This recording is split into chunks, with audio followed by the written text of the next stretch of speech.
படையப்பா திரைப்படம் 1999ஆம் ஆண்டு வெளியிடப்பட்டது.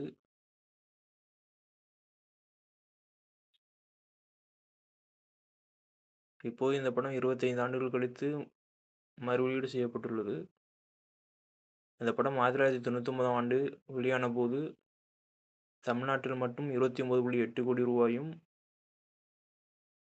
தெலுங்கு பதிப்பான நரசிம்மா படத்தின் மூலம் 14 கோடி ரூபாயும் வசூல் செய்துள்ளது.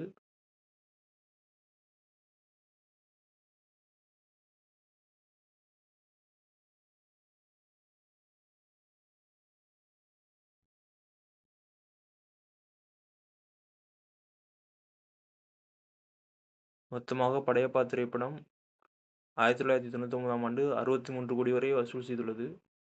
தற்போது இந்த படம் 25 ஆண்டுகள் கழித்து வெளிவந்துள்ளது.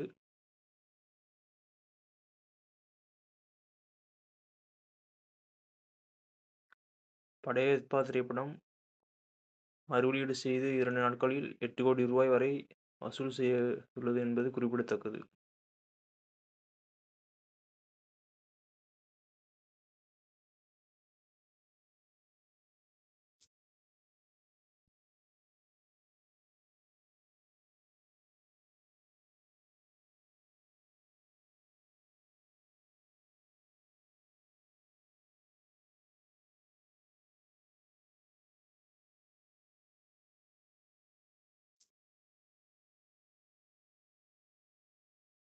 இதுவரை தமிழ்நாட்டில் மறுவெளியீடு செய்யப்பட்ட படங்களில் கில்லி திரைப்படம் தான் முதலிடத்தில் உள்ளது.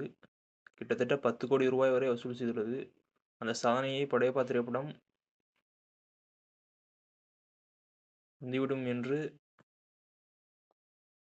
சினிமா விமர்சகர்கள் கணிக்கிறார்கள்.